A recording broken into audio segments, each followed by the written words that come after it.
Muy buenas tardes, sean bienvenidos a este programa de creencias religiosas desde la exquisita ignorancia.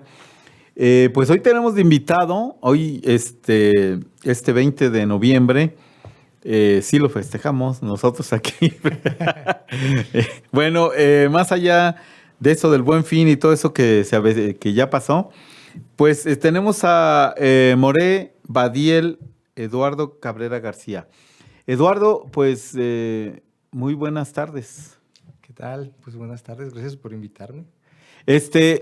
Fíjense que hoy el programa, cuando hablé contigo, bueno, en esto de los paradigmas, va a estar el día de hoy de estas propuestas dentro de la religión, y tú nos proponías este tema de filosofía en contraposición al misticismo judío, claro, pero a inicios del Renacimiento.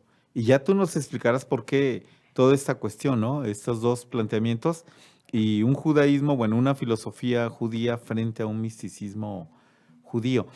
Eduardo, pues vamos comenzando. Tenemos, 50 minutos Muy para bien. poder abordar este tema. ¿Por dónde comenzamos? Bueno, vamos empezando por cuestiones como de contexto, ¿no? Para poder hablar de estos temas, tendremos que entender que tanto la filosofía como el misticismo, y no solamente en la tradición judía, se dan en contextos culturales o en contextos económicos estables. Por eso, vamos a hablar aquí de España, de Sefarad.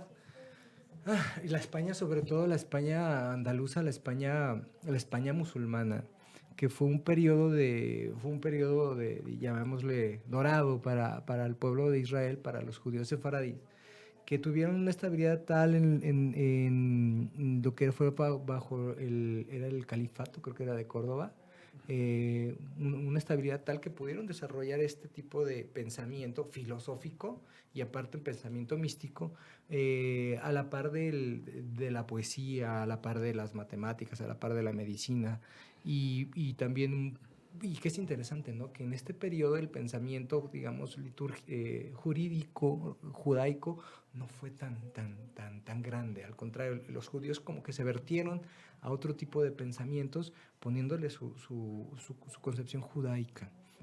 Entonces, si tomamos esto en cuenta, pues tendremos que hablar de ciertos filósofos judíos, ciertos místicos judíos, sus obras y cómo esto en su momento hubo una contraposición del pensamiento. A fin de cuentas, tendremos que estar hablando o caer en cuenta que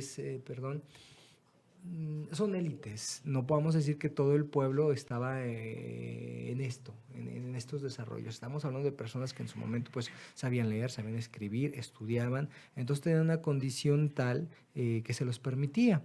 Esto a fin de cuentas también permeaba o incidía en el resto de la población judía, pero vamos a hablar, digamos, de ciertas élites intelectuales.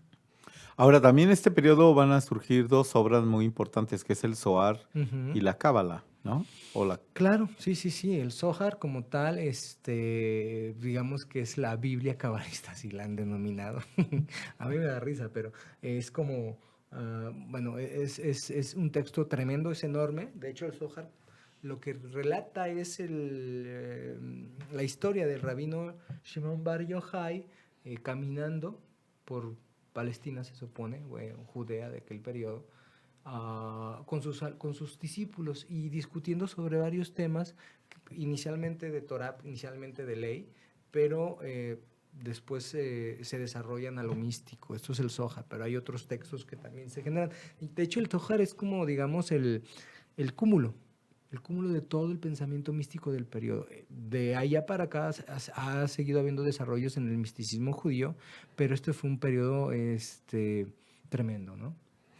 Entonces, ¿por dónde comenzar? ¿Con qué filósofos estaban en este momento en España, en la España de este momento? ¿Y qué místicos? No sé si puedas ir hablando así. Sí, vamos a hablar un poquito de ellos.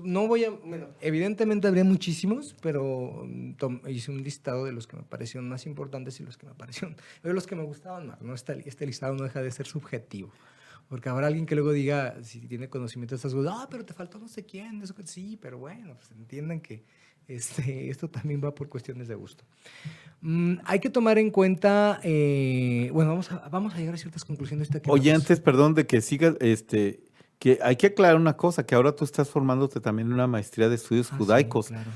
Y yo te preguntaba, caray, pues se supone que habría un conocimiento general, bueno, que tú ya tenías, que has estudiado, pero este sería como otro nivel Sí, y se claro. puede luego proseguir, decías, a rabino. Digo, esto para que quien lo esté escuchando, cuando haces esta aclaración de qué filósofos y qué místicos, pues hay una gran especialización ahí. Claro, miren, como todo, en Alemania, en el siglo XVII-XVIII nació algo llamado como la ciencia del judaísmo, que es un abordaje del judaísmo, pero desde una perspectiva, pues, reitero, científica, así desde lo documental o académico. Entonces, esos esfuerzos que empezaron en Alemania después de la Ilustración tienen sus resultados ahora. Para eso es que tenemos estudios especializados en, no sé, la Universidad de Hebrea de Jerusalén sobre judaísmo. La Universidad de Brandeis en Estados Unidos también es una universidad judía. Aquí en México está la Universidad Hebraica, y pues, perdón ahí el gol, Hebraica está en la Ciudad de México, que es donde yo me estoy formando como en esta maestría, ¿no? Entonces, sí, aquí es todo sobre todo de una perspectiva académica, científico, documental, lo que estoy estudiando ahorita. Mi anterior conocimiento respecto al judaísmo pues era una concepción más religiosa, pero bueno, pues estamos complementando. También es egresado de la carrera de filosofía en la Universidad de Guadalajara y psicólogo. Ujú. Bueno, digo todo esto para vean los temas que hoy vamos a abordar. Ok, Eduardo. bueno, pues gracias ahí por echar la currícula mía, ¿no? Bueno, miren, vamos a ver, bueno, los que saben de filosofía están versados en esto, se percatarán que el cristianismo, en el momento que se convierte en religión de Estado en Roma, y el cristianismo en general tiene una vertiente o una concepción más platónica, filosófica. De hecho, Aristóteles pues no era conocido en estos periodos de la patrística y demás. Bueno, sí era conocido, pero no poluló en su conocimiento. A caso contrario, el Islam, en sus conquistas y demás, rescató a Aristóteles, ¿sí? Entonces, mucho del pensamiento que vamos a hablar de estos filósofos tiene que ver con Aristóteles. Miren, Yosef Albo es un judío, era un judío, rabino, filósofo. Él tiene tuvo pues un libro llamado Principios Fundamentales. Este libro de Principios Fundamentales es un estudio aristotélico respecto de temas judaicos. Él también hace los 13 principios de la fe que hizo Maimónides, él los redujo a 3. Esos 3 principios son que Dios existe el alma y, déjenme checar, y la revelación. Bueno, más o menos. Recuerden también una cosa, en tiempos antiguos la filosofía y la teología estaban súper, sí, agarradísimas. Hoy sí podemos hacer una diferencia, pero antes era muy distinto hacer una diferencia. De hecho, si recuerdan, aún en Grecia, los primeros filósofos, los presocráticos, sí tienen un tipo de pensamiento que podríamos denominar teológico, que han querido limpiarle la parte de la divinidad, pero no era por ahí. De hecho, hay un libro maravilloso que se llama La teología de los primeros filósofos griegos, que podría apoyar con esto que digo. Entonces, en este periodo también tenemos filósofos, pero que son rabinos y que a la vez son algunos teólogos no profesionales, otros sí, pero está mezclado este pensamiento. También Joseph Shem Tov, él hace un estudio y varios comentarios a la ética nicomaquea e intenta hacer una comparativa y una lógica entre la ética de Nicomaquea y la ética de la Torá. Esto tiene sus ecos posteriores en Maimónides. Déjenme checar qué más. Sí, él era, precisamente él era comentarista de Averroes. Recuerden que Averroes era un filósofo árabe, musulmán, pues más bien musulmán, del que se toma mucho este pensamiento. Y de hecho es interesante que uno de los puentes entre Aristóteles y los filósofos musulmanes fue la tradición judía de este periodo en España, Sefarad, como nosotros le denominamos. Luego tenemos a Elías del Médigo. Él no era un filósofo, bueno, no era como tal español. Bueno, España como tal no existía. Estaban los reinos, ya saben, todavía no existe esto de los estados-nación como hoy. Sin embargo, él vivía en Italia, pero era de procedencia sefaradí, que a fin de cuentas sigue estando dentro de la región que estamos trabajando en cuanto a la filosofía. Él fue profesor de filosofía en Padua, o sea, y esto es un caso bien interesante porque los judíos no podían dar clases. Ignoro, pero de hecho cuando estaba checando esto me generó la duda de investigar más, de ver cómo es posible que un hombre de estos un judío haya podido ser filósofo, maestro de filosofía en Padua, ¿sí? No conforme con eso, fue maestro de este Pico de la Mirándola. Los que también saben un poquito de Cábala o Cábala cristiana recordarán que Pico de la Mirándola, sí, de la Mirándola, hizo una concepción cristiana de la Cábala. Estudió con rabinos, estudió con gente que conocía Cábala, e hizo su versión cristocéntrica de este pensamiento. Miren, chequemos que en el Renacimiento el pensamiento era ir a las fuentes, se hizo en el arte, ¿no? Entonces se retomó lo griego, se retomó lo romano, se traen esos temas otra vez buscando como la pureza y la verdad en los antiguos. Desde la concepción religiosa o mística los cristianos hacen lo mismo, bueno, algunos, no todos, en este caso es Pico de la Mirándola, entonces regresa al judaísmo y empieza a querer sacar cosas de ahí para esta renovación cultural, filosófica y religiosa. Bueno, ¿qué más seguimos? Yehuda o Judá Abravanel, conocido como León Hebreo, más bien también tenía un seudónimo, que era León Hebreo. Y él, esto es interesante. Yo estaba hablando de la contraposición que había de Aristóteles con el platonismo, ¿sí?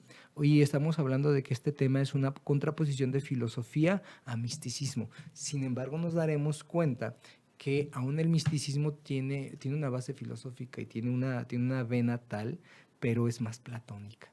En este señor, Judá Abravanel, vemos que él tiene un libro, una obra llamada El diálogo del amor. Este diálogo del amor, que pudiera derivarse o entenderse por el mismo nombre como algo más dado a lo teológico, hace una fuerte estudio respecto de lo que sería psicología del momento. Entendamos que psicología en el momento, la psicología como tal todavía sigue siendo una disciplina filosófica en ese tiempo. Sobre ética, es decir, moral y metafísica. Todo esto desde una perspectiva platónica, ¿sí? Neoplatónica, y eso en su momento, más a futuro, hizo que este hombre decantara por el misticismo, ¿va? Bueno, ahora, el favorito de muchos o el conocido de muchísimos, Rabbi Moshe ben Maimón, o mejor conocido en el mundo latino como Maimónides. Este señor pues fue heredero de todos estos pensamientos. Él pues era rabino, era médico, rabino, médico y filósofo. Desde su perspectiva filosófica, él trae un pensamiento, era un genio el señor, ¿no? Entonces, él explica lo que es la Torah, lo que es el Tanaj, bueno, lo que es la Biblia hebrea, la empieza a explicar desde Aristóteles, desde estas concepciones aristotélicas. Su libro se llama La guía de los descarriados o La guía de los perplejos, intentando contrarrestar este pensamiento mágico religioso extremo, queriendo explicar desde una perspectiva muy racional, muy lógica, todo lo que venía en estos libros. ¿Sí? Tipo, no sé, los libros hablan de la imagen de Dios, ¿no? Entonces habla como que de Dios tiene una corporalidad. Entonces es una explicación en la que intenta, ejemplo, salvar la no corporalidad de Dios. De hecho, el aporte mayor de Maimónides al judaísmo en la fecha actual es haber hecho esta idea, haber dispersado esta idea de que Dios no tiene forma, de que Dios no tiene cuerpo, porque había judíos que todavía seguían pensando que Dios era corpóreo, que había maneras de representarle. Después de Maimónides, de sus 13 principios de la ley y la guía de los perplejos, que es la obra filosófica como tal, esta idea ya de una corporeidad de Dios desaparece. Y viendo al contrario, tomando que Dios pues no tiene forma. Y de hecho desarrolla esta teología negativa de no hablar de lo que es Dios, sino de lo que no es Dios. Dios no es finito, Dios no es mortal, Dios no es hombre, Dios no es malo, ¿verdad? Pero ¿qué sí es? Eso nunca lo toca. Este es uno de los desarrollos maimonidianos teológicos y filosóficos respecto de la divinidad. Tuvo otra obra que es el Mishneh Torah, que es como en hebreo Mishneh Torah y en arameo es la segunda Torah. Lo que él hace es que agarra el Talmud, todo el Talmud, y se daba cuenta que muy poca gente tenía como acceso o posibilidad de entrar a estas argucias y a exquisiteces legales. Entonces hace un código legal en el que viene una reducción o sí, pues una síntesis de lo más necesario para poder ser un judío practicante o judía practicante del periodo. Esto ya es un desarrollo más bien más intrajudaico y legal, pero son sus 2 obras por las que más se conoce a Maimónides. También sabemos que Maimónides pues tuvo que salir de la España por la invasión de los almohades, luego fue médico del califa en Egipto y terminó viviendo, si no mal recuerdo, en Jerusalén y al final de su vida. Entonces aquí tenemos digamos, una mirada de pájaro así, panorámica, de algo de filosofía judía en lo que es la España musulmana. Reitero, ¿por qué nos estamos centrando en esta parte? Porque era el lugar donde había más judíos, donde había mayor estabilidad tanto económica como política, y había un convivio pacífico entre judíos, cristianos y musulmanes. Y ahí, ellos que alguna vez en su obra aparece alguna referencia a los místicos de su momento. Sí. No, de hecho es interesante.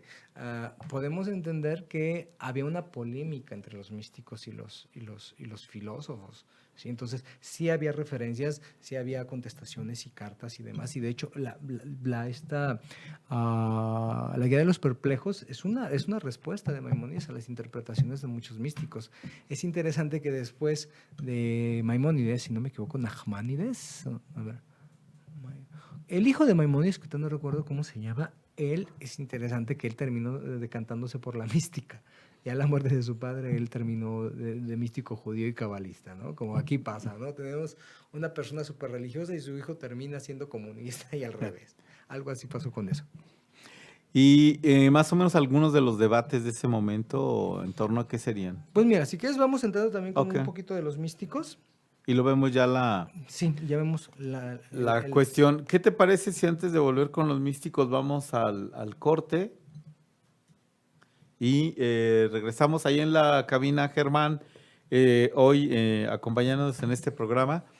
Recuerda, estamos aquí conversando con Moré Badiel Eduardo Cabrera García en torno a esta cuestión de la filosofía judía contra o versus el misticismo judío en inicios del Renacimiento. Uh-huh.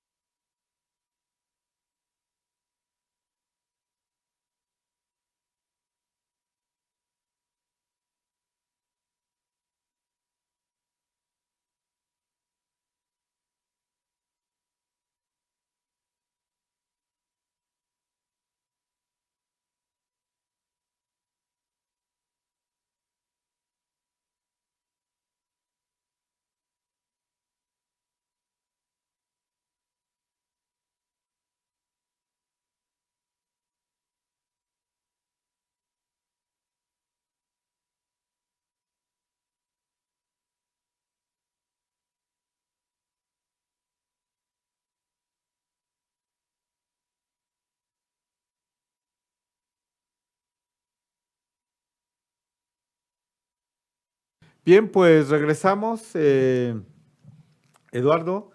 La cuestión, la melodía fue, no recuerdo, Germán. Adon Olam. ¿Por qué esta la escogiste para el tema? Bueno, la verdad porque me gusta.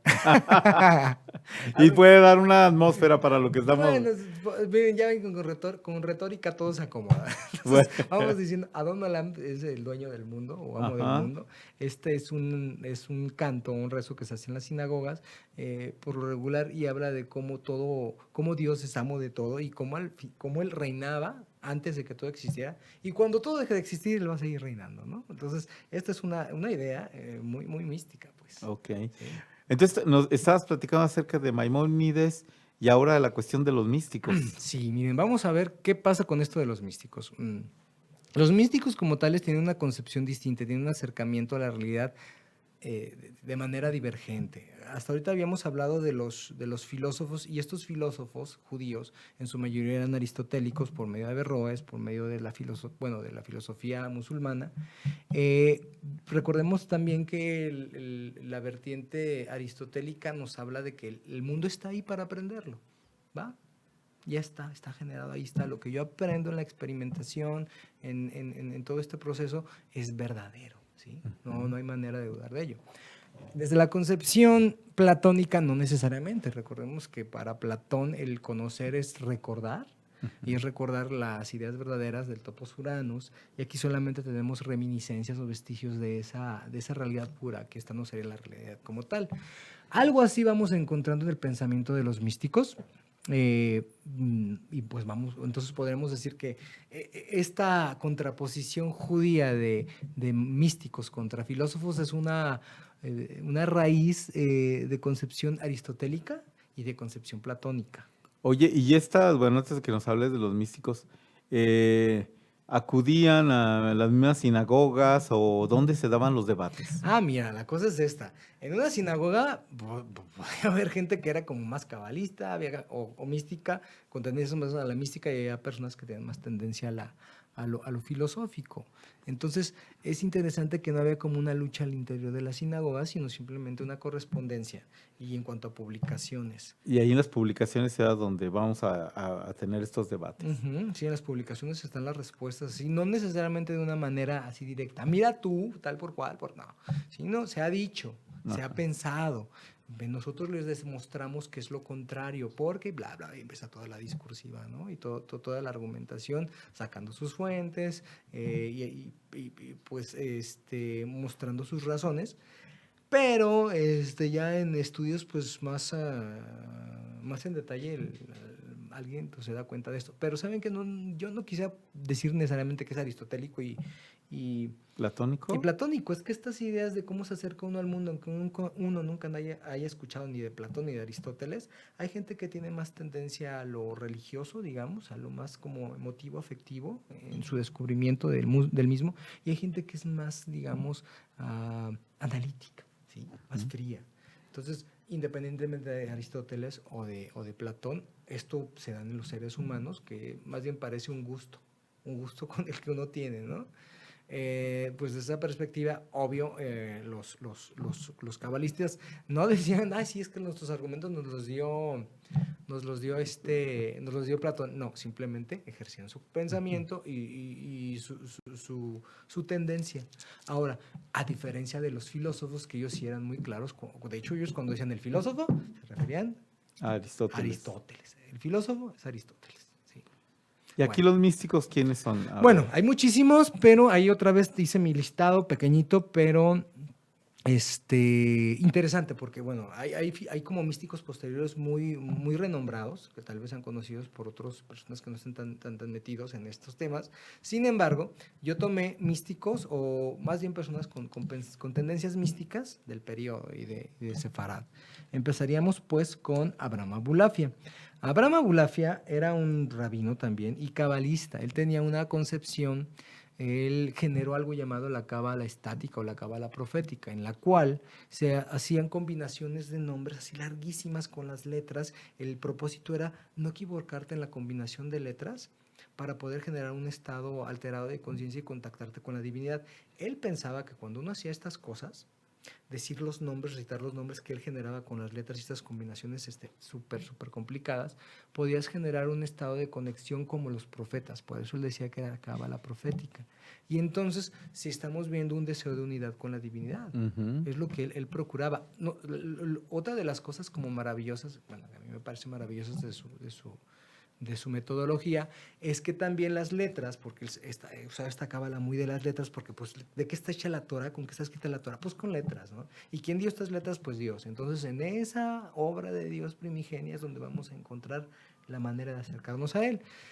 Imitaciones de las letras con posturas corporales y con posturas corporales y con respiración. Entonces, esto se parece mucho al yoga, ¿no? De hecho, yo alguna vez di varios talleres yo le llamaba yoga judía, por cuestiones de marketing, porque si les decía, no, es que vamos a estudiar cábala profética, no sé qué pensaría la gente que sería, los legos, hay otros que sí saben que Abraham Abulafia trabajaba con esto.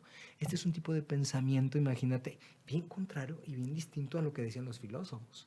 Ahora, no es el único. Abraham Abulafia tuvo un alumno llamado, ya se me perdió, sí, Abraham Yosef Gikatilla. Gikatilla era un alumno de él Y de hecho Abulaf estaba súper orgulloso lo veía como su continuador. Sin embargo, él decía, él abogaba por una cábala filosófica, ¿sí?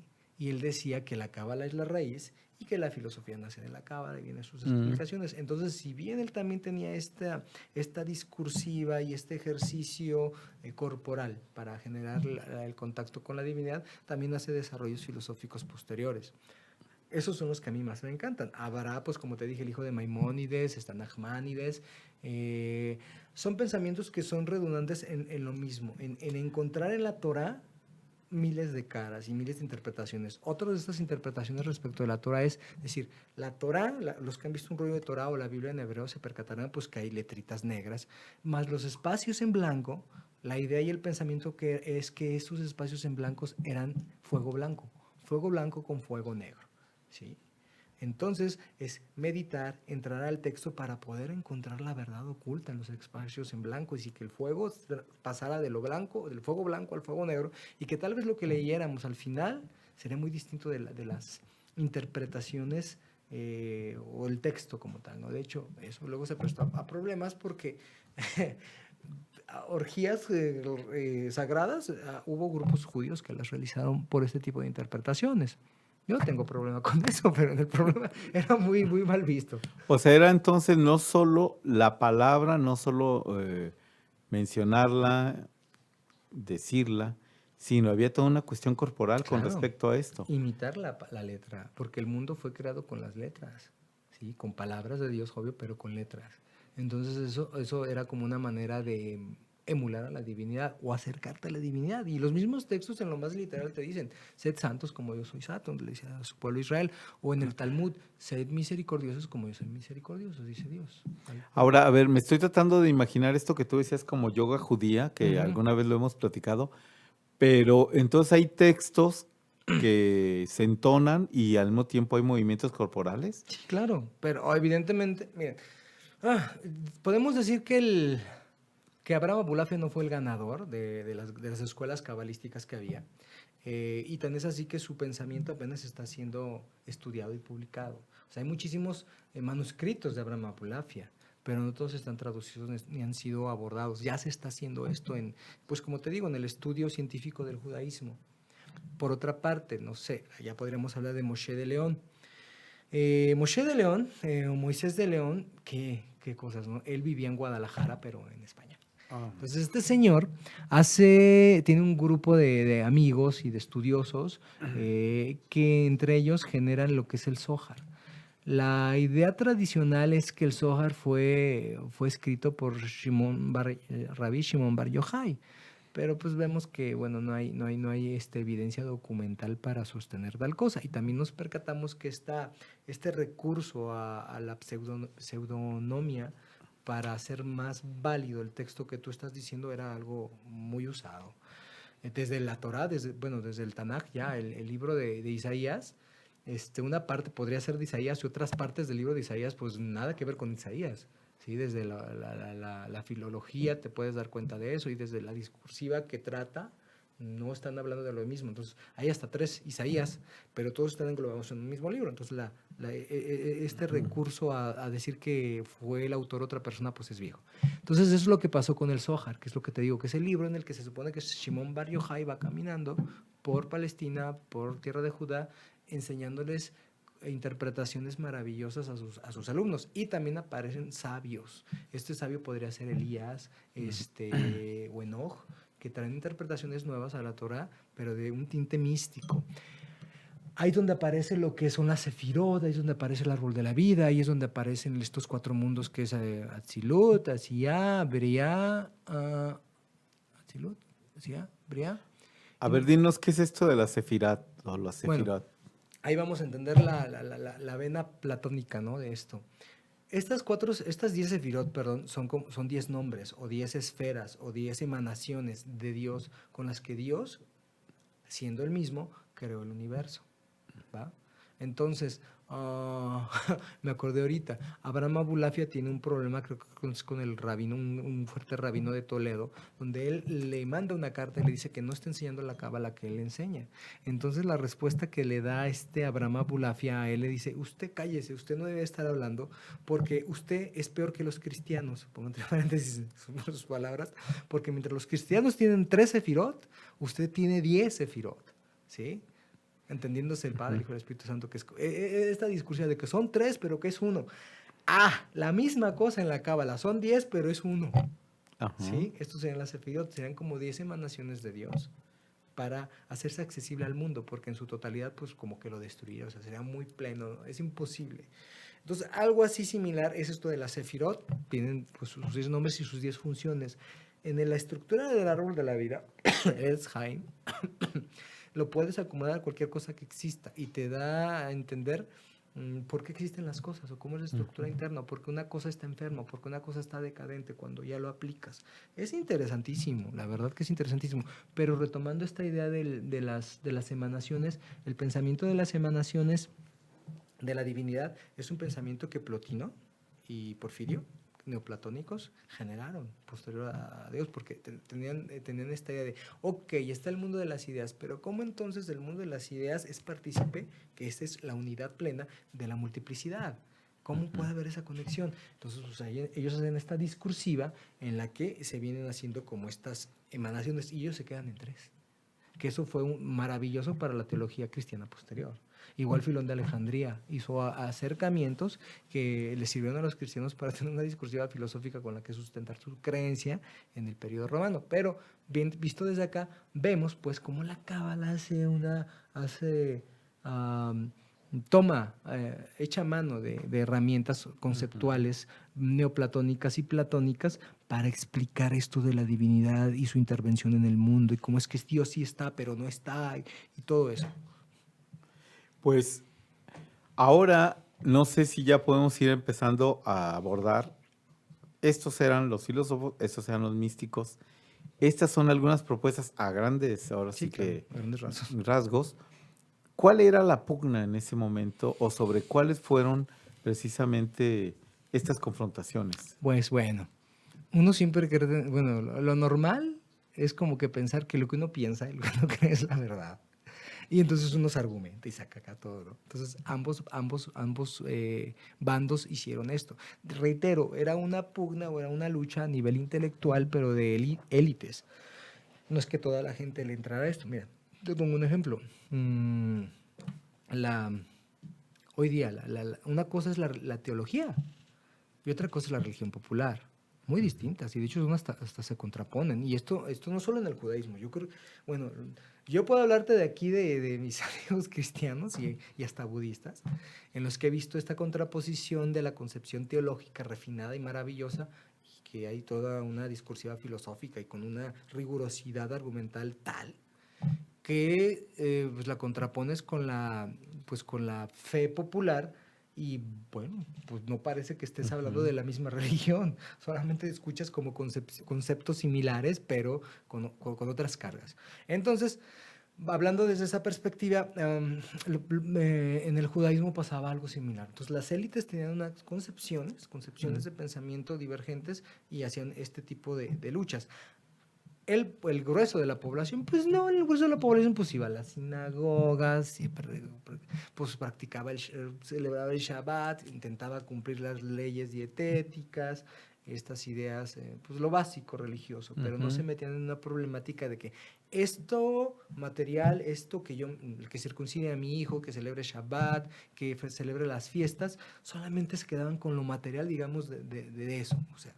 Con lo ritual. Con lo ritual. Sin embargo, ¿qué hay detrás de estos signos? Es donde ya entran las concepciones y las diferencias. Porque entonces, si yo no como puerco, entonces, ¿qué pasa, digamos, atrás de esto? ¿Qué va a decir los cabalistas? Bueno, a decir toda una discursiva interesante. ¿Qué van a decir los filósofos? Bueno, a decir otra discursiva muy interesante. Pero entonces estamos aquí hablando como de esencias y es donde se contraponen. Entonces vemos gente que vive el judaísmo, que practica el judaísmo y algunos que les viene valiendo y dicen, pues lo hago porque lo hace toda mi familia y pues lo sigo haciendo y no me queda de otra porque vivo en el gueto. Entonces aquí todos me ven. Sin embargo, sabemos que pues pensamientos más sutiles, pensadores más sutiles y personas como con más curiosidad y a lo mejor con más posibilidad de tener tiempo libre, podían hacerse estas preguntas, que es de donde salen los filósofos y donde salen los místicos o cabalistas. Eduardo, ¿te parece? Vamos a un segundo corte. Ujú. En esta ocasión vamos a escuchar cuál melodía. Es Lejadodi, también de Moshav. ¿Y por O- qué? Bueno, esa me gusta mucho y también es de la sinagoga y esa es la canción que le da la bienvenida a la reina. Y esto es bien cabalista, ¿eh? ah, Esta canción se inventó en la Edad Media dándole la bienvenida a la, digamos, manifestación femenina de Dios que acompaña al pueblo de Israel en el exilio. Bien, pues vamos a escucharla y regresamos con Badiel Eduardo Cabrera en torno a esta cuestión de filosofía y misticismo judío. Pues hay una contraposición. Vale.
Bien, pues regresamos aquí a creencias religiosas. Y pues, Eduardo, vamos con un cierre ya del programa Ujú. en torno a esta confrontación. Y claro, estamos hablando porque ello tendrá más o menos algunas consecuencias o Claro, hacia la actualidad judía y la comunidad judía, y diciéndolo en términos globales, planetarios. claro. Sí, Bueno, pues esta contraposición, miren, para poder entender quién fue el ganador o los ganadores de esta contienda de pensamiento y que fue la que dio las directrices hacia dónde se iba a mover el judaísmo, tenemos que entender lo que pasó en 1492 en España. Bueno, los reyes católicos, Fernando de Aragón e Isabel de Castilla, pues se casan y entonces generan una campaña de reconquista de lo que es las tierras musulmanas del sur. Entonces van haciendo esta reconquista y llega el momento en el que, bueno, pues ya dominan todo. Entonces, a diferencia de con los musulmanes, con los cristianos, no había esta tolerancia religiosa y toda esta maravilla que había en el Al-Andalus, que es, de hecho, nosotros hacemos una diferencia entre el judaísmo andaluz y el judaísmo cristiano, el judaísmo, perdón, español, que es distinto, aunque era como las mismas tierras, era muy distinto pues por quién ganó la guerra. Entonces, en 1492 se da el decreto de expulsión de España en el que los reyes dicen o te conviertes o te vas. Entonces, pues la mayoría mejor se fue.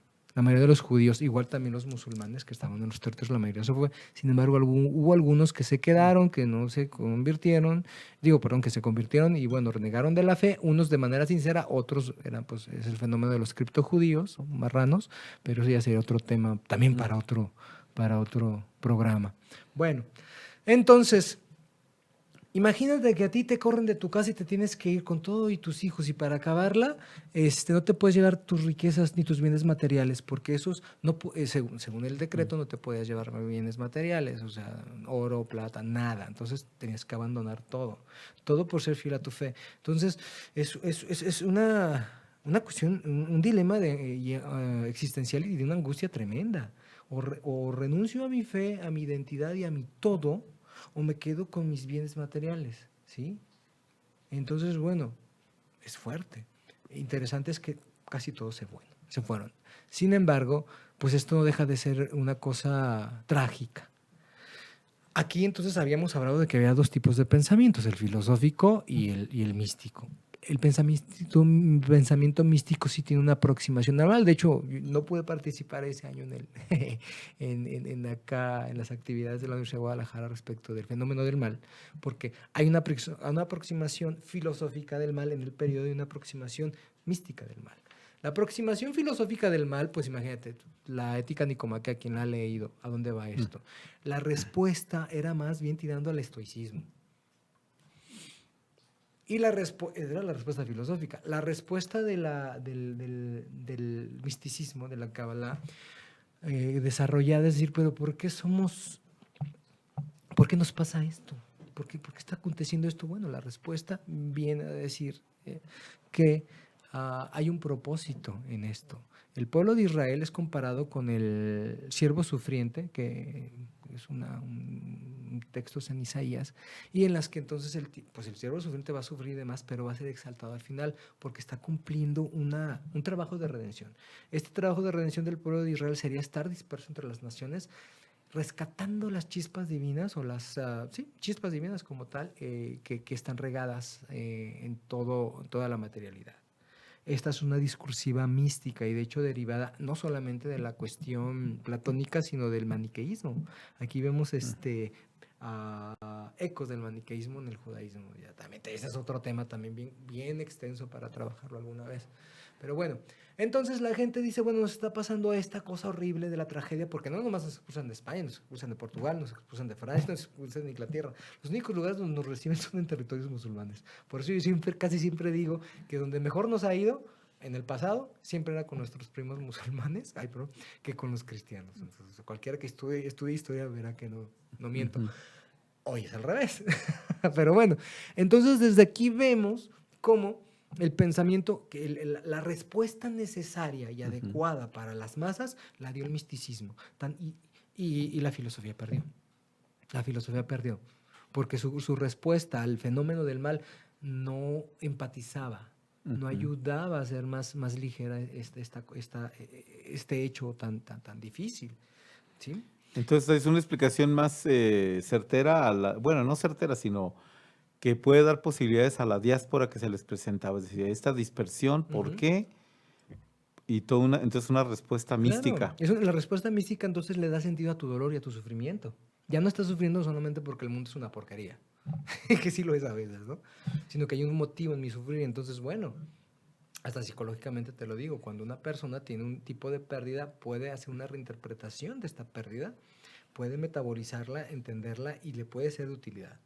Hay gente que a las pérdidas no les encuentra sentido y tenemos entonces estas depresiones crónicas, esta melancolía de la que hablaba Freud, pero ya de una manera patológica.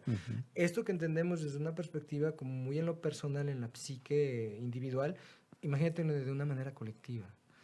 Si todo el mundo, si la mayoría se hubiera deprimido, el judaísmo, por lo menos este gran conglomerado de judíos hubiera desaparecido y no. O al contrario, vemos cómo se sigue insistiendo en la creencia. Entonces, hoy la creencia de la población judía estaría como una justificación del por qué estar en La diáspora. diferentes partes del mundo. Pues depende. Los más religiosos sí entenderían eso y sí se comerían esa idea de que pues es que Israel está en la diáspora porque tiene una misión, ¿va? Como se pregunta, ¿por qué existe el Islam y por qué existe el cristianismo si nos oprimen? Ah, pues porque el cristianismo, y esta es una respuesta religiosa, el cristianismo lleva el nombre del Dios de Abraham, único, a Occidente y el Islam a Oriente, ¿no? Entonces, hay este tipo de explicaciones, racionalizaciones de tipo religioso, que es lo que necesita la gente. Entonces, si entendemos el fenómeno religioso, no como una manera de entender desde una perspectiva irrefutable la realidad, sino de consuelo, de acompañamiento, la solución de la mística era la más adecuada. ¿Sí? En ese momento, y hay repercusiones hoy, eso es lo que... Sí, ¿no? Hay desarrollos cabalísticos posteriores y que a la fecha seguimos hablando de las chispas Ujú. divinas y demás. Y a la actualidad hay como cuatro escuelas de cábala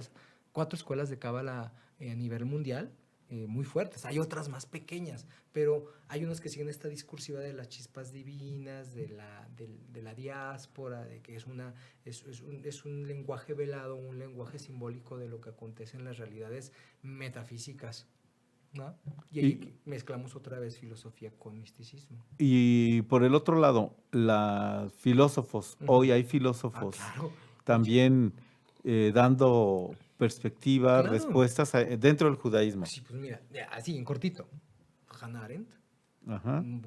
Martin Buber, Levinas, Lukács, o sea, toda la escuela de Frankfurt por una parte, ¿no? Pues Lukács, ¿qué más? Todas esas tenemos una crítica que fue hecha por puros judíos, ¿no? Eric Fromm, Ujú. demás. Ah, pero este cierto desarrollo. Lo interesante es que hoy día estos filósofos, la mayoría, o sea, no es el caso de este Buber, pero sí hacen un corte, ¿sí? Judaísmo, filosofía, sí, aparte. Los filósofos de aquel periodo hacían una mezcla entre la filosofía y la religión, que es lo mismo que hacían los escolásticos. ¿Va? Ujú. Una explicación, y Tomás de Aquino en eso, que él decía, bueno, la razón, hasta donde lleguemos, porque la revelación es mayor, ¿no? Se ve ese intento de conjugar ambas en los filósofos de ese periodo, tanto en el judaísmo como en el cristianismo. En el periodo actual también los filósofos actuales, pues de cristianos tienen que son europeos muchos nada más, pero no una relación real con la religión.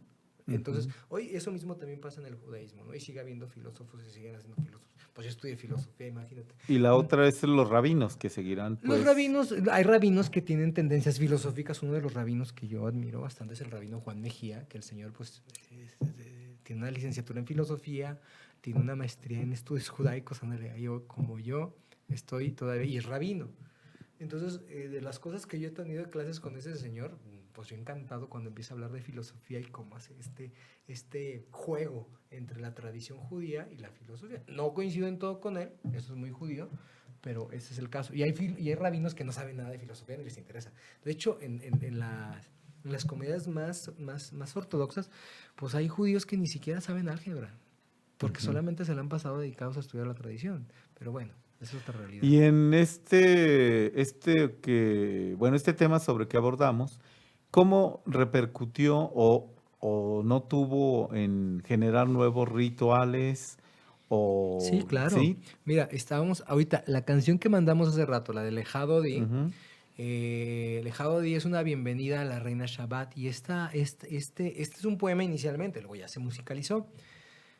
Eh, es el resultado de cómo ganaron los cabalistas. Mucho de la liturgia actual hoy lo más bonito del judaísmo es de este periodo, ¿sí? De cuando los cabalistas ganaron, cuando los cabalistas le dieron sentido al judaísmo y a lo que estaba aconteciendo. Y hoy tenemos la herencia de aquello con canciones, con poemas de tinte religioso que hacen más bellos nuestros ritos. Mira, un ejemplo, la liturgia de Shabbat, que no es alágica, no es un mandamiento. Sí, puedes no hacerla y no pasa nada. Eso nació en la Edad Media, pero es una costumbre tan bella y con la que está tan integrada el pueblo que pues, casi podrían, quien no conozca, un judío que no conozca de ley y demás, te podría decir que encender velas, tomar vino y hacer ciertas bendiciones es mandamiento, cuando no lo es. Es un agregado, esta liturgia medieval cabalística. Entonces sí hay repercusiones muy fuertes. Bien, pues hoy estamos hablando, bueno, con Badiel Eduardo Moré, pero hay una cosa que antes de irnos bueno, ya finalizamos el programa, una invitación que tú querías Sí, hacer verdad. vamos a tenerte hablando de Hanukkah o Hanukkah, Sí, de Hanukkah. bueno, para el próximo ¿Qué es 4? 4 más o Sí. menos de diciembre. Ok. Pero esta invitación, como es el día 2, así Vale. que por Miren, favor. Hanukkah siempre cae el 25 de Kislev, pero pues en nuestro calendario lunar. Entonces es distinto con el calendario gregoriano, no coinciden. Entonces este año, en 2018, 5778 del nuestro, empieza el 2 de diciembre. La comunidad mazortí, yo no pertenezco a la comunidad mazortí o conservadora, yo soy judío reformista, liberal, pero tengo muy buenos amigos ahí y ellos van a hacer un evento. Es sábado 2 a las 6 de la tarde en el exconvento del Carmen van a prender la primer vela de la Hanukkah. Se tienen 8 velas, bla, bla, bla. Conéctense al programa de Hanukkah, ya les daré todos los detalles. Pero van a encender la primer vela ese día en el exconvento del Carmen, es un evento público, va a haber canciones, supongo que va a haber comida, va a estar dirigiendo el evento el seminarista rabínico Gustavo Heyer, que es un tipazazazazo, se los recomiendo. Ya estuvo aquí, ¿no? Lo tuvimos sí. aquí en un Canta programa. hermoso, canta hermoso. Y es una maravilla de persona. Entonces, yo les recomendaría... ¿A qué horas va a ser, Eduardo? A las 6 de la tarde, 6 de la tarde. en el exconvento del Carmen. Es un evento gratuito, es un evento abierto al público. Si están interesados, vayan. Yo probablemente andaré por ahí. Porque bueno, pues ahí tenemos diferencias como ideológicas, pero a fin de cuentas somos judíos y bueno. Es una fiesta, aparte pues esto que tocaremos sobre ya el diciembre, con esto que le hemos ya denominado el mes de la luz por todas las festividades o que se hace en torno a este solsticio de invierno. Sí, vamos a ver, ya en la fiesta de Hanukkah, el día de que estemos, ahí vamos a entrar en detalles de todo, desde la parte histórica y como la parte religiosa. Vamos a abordar eso. Muy bien. Bueno, pues muchísimas gracias, Eduardo. Al Moré, Eduardo Obadiel, Eduardo Cabrera García. Allá en los controles, a Germán, a ustedes por haber estado aquí en esta conversación y pues nos escuchamos el próximo martes, 6 de la tarde, aquí en Creencias Religiosas desde la ignorancia radio, exquisita ignorancia radio.